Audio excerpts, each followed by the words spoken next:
Bonjour peuple de Dieu, c'est le pasteur Jérémie, aussi connu sous le nom de pasteur Loïc.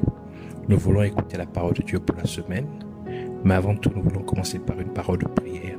Alors en signe de révérence à notre Père Céleste, à notre Dieu, baissons nos têtes et prions ensemble. Père éternel, Dieu tout-puissant, Dieu de gloire, Dieu d'amour, Dieu de bonté, toi le seul et véritable Dieu, reçois la gloire, l'honneur et la majesté, reçois la louange et la magnificence. Nous venons encore te dire merci pour ces moments. Merci encore de nous attirer dans ta présence, afin de pouvoir encore nous instruire, afin de pouvoir encore, Seigneur, nous équiper de ta vérité. Nous venons encore prendre autorité, nous levons contre tout esprit, tout ce qui ne glorifie point ton nom, tout ce qui s'élève contre la connaissance de la vérité, que cela soit neutralisé, renvoyé dans la coupe de l'enfer une fois pour tout au nom de Jésus-Christ. Et nous remettons l'air, l'atmosphère, tout ce qui se trouve en nous et autour de nous, nous remettons tout cela dans tes mains et nous proclamons que Jésus-Christ est Seigneur, à la gloire de Dieu le Père, au nom de Jésus-Christ. Nous implorons ta grâce, ta miséricorde sur nos vies, et que ton sang nous sanctifie encore, sanctifie tout autour de nous et tout ce qui est en nous, afin que tout te soit totalement consacré, que nous soyons focalisés totalement, que tu puisses encore, Seigneur, investir encore de toi-même en nous, car tu es ta parole. Merci encore de nous parler en ce jour, au nom de Jésus-Christ, que la gloire, l'honneur et la majesté te soient rendues. Au nom de Jésus-Christ, nous prions ainsi. Amen. Alors nous allons continuer dans notre enseignement principal que nous avons commencé la semaine dernière sur prier selon les 7 jours de la semaine. La semaine dernière, nous avons parlé du premier jour, prier selon le premier jour de la semaine, qui est Rishon en hébreu, ou dimanche dans le calendrier romain catholique. Alors, en ce jour, nous allons parler du prier selon le deuxième jour de la semaine. Donc, nous allons prendre notre lecture dans le livre de Genèse chapitre 1, versets 6 à 8. Alors, nous lisons la parole de Dieu dans le livre de Genèse chapitre 1, versets 6 à 8, qui dit au nom de Jésus-Christ. Et Dieu dit qu'il y ait un firmament entre les eaux et qu'il sépare les eaux d'avec les eaux. Et Dieu fit le firmament et sépara les eaux qui étaient sous le firmament d'avec les eaux qui étaient au-dessus du firmament. Et il en fut ainsi. Et Dieu appela le firmament ciel, et il y eut un soir et il y eut un matin. Ce fut le deuxième jour. Que le Seigneur bénisse sa parole, qu'elle vienne pleine de profondeur, de révélation, de lumière, de grâce et de vie et de bénédiction au nom de Jésus-Christ. Alors aujourd'hui, nous parlons du deuxième jour de la semaine, prier selon le deuxième jour de la semaine. Selon Dieu, le deuxième jour de la semaine est ce qu'on appelle Sheni en hébreu, S-H-E-I, qui signifie deuxième dans la langue hébraïque. Et cela correspond à ce qu'on appelle lundi dans le calendrier catholique romain. Donc le calendrier que nous suivons. Le deuxième jour de la semaine est principalement caractérisé par la séparation. Mais de quelle séparation s'agit-il? C'est ce qu'il faut dévoiler pour comprendre sur quoi nous devons prier au deuxième jour de la semaine. Dieu dit pour le deuxième jour qu'il y ait un firmament entre les eaux et qu'il sépare les eaux d'avec les eaux. Ainsi, il y avait plusieurs eaux. Et Dieu a créé un firmament qui est simplement le ciel, tel que Dieu l'a nommé, pour séparer les eaux résultant des deux types d'eau. Les eaux au-dessus, c'est-à-dire les eaux au-dessus du ciel et les eaux en dessous du ciel. Mais dans le livre d'Apocalypse, Dieu nous donne la signification spirituelle des eaux qui représentent des peuples, des multitudes, des nations et des langues. Apocalypse chapitre 17 verset 15 qui dit: et il me dit, les eaux que tu as vues où la prostituée est assise sont des peuples, des foules, des nations et des langues. Ainsi, le deuxième jour de la semaine est représenté par la séparation du peuple céleste, c'est-à-dire le peuple du royaume de Dieu, d'avec le peuple terrestre, c'est-à-dire les gens du monde. Ainsi, Dieu a établi les hommes d'en haut et les hommes d'en bas. C'est pourquoi Jésus-Christ a dit dans Jean 17 verset 14 qui dit: je leur ai donné ta parole. Ici c'est Jésus qui parle. Et le monde les a haïs parce qu'ils ne sont pas du monde, comme je ne suis pas du monde. Je ne te prie pas de les retirer du monde, mais de les préserver du mal. Ils ne sont pas du monde, comme moi, je ne suis pas du monde. Ici, c'est la prière que Jésus fit à Dieu le Père avant qu'il ne soit crucifié. C'est aussi la raison pour laquelle Dieu dit par la bouche du prophète Malachie qu'il fera une distinction, c'est-à-dire une différence entre le juste et le méchant, entre celui qui le sert et celui qui ne le sert pas. Malachie chapitre 3 verset 18 qui dit: et vous verrez, ici c'est Dieu qui parle au travers du prophète Malachie, et vous verrez de nouveau la différence entre le juste et le méchant, entre celui qui sert Dieu et celui qui ne le sert pas. Ainsi, le deuxième jour de la semaine, nous devons prier pour ce qui suit. Premièrement, pour que Dieu fasse une séparation claire entre nous qui sommes son peuple et ceux et qui sommes toujours sur terre et ceux qui ne sont pas son peuple. Nous devons aussi prier. Nous devons prophétiser cela. Nous devons prophétiser une telle séparation, déclarant que nous ne sommes pas de ce monde, comme Jésus-Christ n'est pas de ce monde, mais que nous sommes du royaume de Dieu. Nous déclarons que nous n'appartenons pas à ce monde, mais que nous appartenons au royaume de Dieu. Et de même que Jésus-Christ a prié à Dieu le Père de nous garder du mal, de même le croyant doit prier à Dieu de le garder du mal.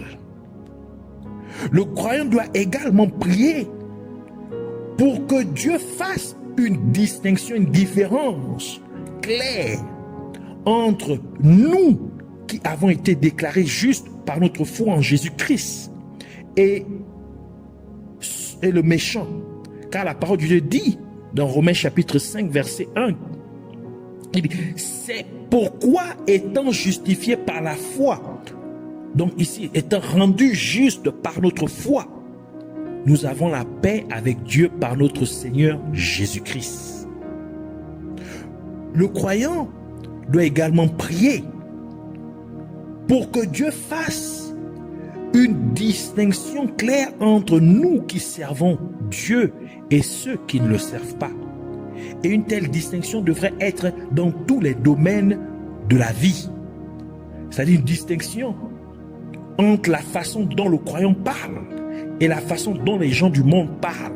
Une distinction entre la façon dont le croyant parle et la façon dont le méchant parle.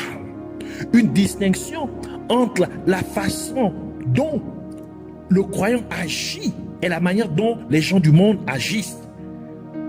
Une distinction entre la manière dont le croyant se comporte et la manière dont les gens du monde se comportent.